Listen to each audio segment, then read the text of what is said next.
কান ফিল্ম ফেস্টিভ্যালে প্রথম ভারতীয় অভিনেতা হিসেবে পুরস্কার পেলেন অনসুয়া সেনগুপ্ত, যাকে শুভেচ্ছা জানিয়েছে রণবীর সিং, আলিয়া ভাট, অর্জুন কাপুর, আর মাধবন, দেশের প্রধানমন্ত্রী নরেন্দ্র মোদী থেকে শুরু করে রাজ্যের মুখ্যমন্ত্রী শ্রী মমতা বন্দ্যোপাধ্যায়, পরমব্রত চট্টোপাধ্যায়, রাহুল গান্ধী, বিভিন্ন রাজনীতিবিদ থেকে খেলোয়াড় সকলেই, যাকে সংবর্ধনা জানিয়েছে আমুলের মতন সংস্থাও। আপনি জানলে অবাক হবেন, অনসুয়া কখনোই অভিনেত্রী হতে চাননি। দক্ষিণ কলকাতার লেক গার্ডেন্সের বাসিন্দা, যাদবপুর বিশ্ববিদ্যালয় থেকে ইংরেজি সাহিত্যে ডিগ্রি নিয়েছেন এবং সাংবাদিকতার মাধ্যমে নিজেকে আবিষ্কার করতে চেয়েছিলেন। অনসুয়া সেনগুপ্ত অঞ্জন দত্ত পরিচালিত 2009 সালের ছবি ম্যাডলি বাঙালিতে একটা পার্শ্ব চরিত্রে অভিনয় করেছিলেন।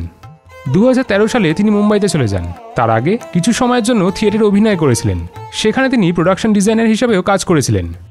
অনসুয়া নেটফ্লিক্সের মাসাবা মাসাবা ওয়েব সিরিজে আর্ট ডিরেকশন টিমে কাজ করে তার দক্ষতার পরিচয় দিয়েছেন। তারপর সত্যজিৎ রায় সংকলন এবং সৃজিত মুখার্জি পরিচালিত ফরগেট মি নট ওয়েব সিরিজের কথা ভুলে গেলে চলবে না কিন্তু। প্রোডাকশন ডিজাইনার হিসেবে আরও কাজ করেছেন সঞ্জীব শর্মার 7 উচাক্কে সিনেমাতে। মুম্বাইতে তার দম বন্ধ লাগতো, তাই তিনি সেখান থেকে পাড়ি দেন গোয়াতে। তারপর সেখানেই তার প্রেম ও সংসার। একদিন আচমকাই সোশ্যাল মিডিয়ার মাধ্যমে পরিচয় হয় বুলগেরিয়ান পরিচালক কনস্ট্যান্টিন বোজানোভের সঙ্গে। একটি ভিডিও শ্যুট করে পরিচালককে পাঠানো মাত্রই সিলেক্ট হয়ে যান তিনি। বাকিটা ইতিহাস। অনসুয়া তার এই পুরস্কার ডেডিকেট করেছেন বিশ্বের নানা প্রান্তিক সম্প্রদায়কে। সমাজের অন্যান্য আলোকিত সম্প্রদায় অনৈতিকভাবে যে লড়াই প্রান্তিক মানুষদের উপর চাপিয়ে দেয়, সেই লড়াই সাহসিকতার সঙ্গে লড়ে যাওয়ার জন্য তাদের কুর্নিশ জানান অনসুয়া সেনগুপ্ত। অনসুয়া সেনগুপ্ত এবং ওমারা শেঠি অভিনীত দ্য শেমলেস ছবিটি শতাব্দী প্রাচীন দেবদাসী প্রথার পটভূমিতে নির্মিত একটি নোয়ার থ্রিলার। গল্পটি রেণুকাকে ঘিরে আবর্তিত হয়েছে। সেই চরিত্রে অনসুয়া অভিনয় করেছেন, যিনি একজন পুলিশ অফিসারকে খুন করার পর দিল্লির একটা পতিতালয় থেকে পালিয়ে এসেছিলেন। এই সিনেমায় অনসুয়া এবং ওমারা শেঠি বাদেও অভিনয় করতে দেখা গেছে অরশিখা দে, সেবিতা অধিকারী, রোহিত কোকাট, মিতা ভাশিষ্ঠ, মিহির আগারওয়াল প্রমুখদের।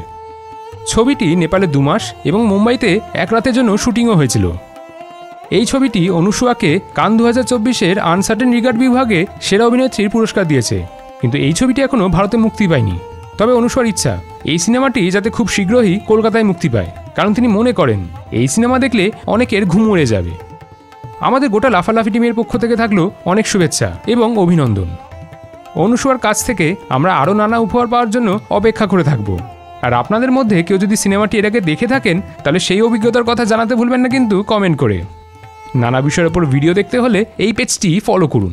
बहुत अच्छा लग रहा है। अभी तो मैं बस फैमिली के पास वापस जाना चाहती हूँ। Thank you so much, thank you to everybody. Just need to rest 2 दिन के लिए, उसके बाद आई विल बी बैक।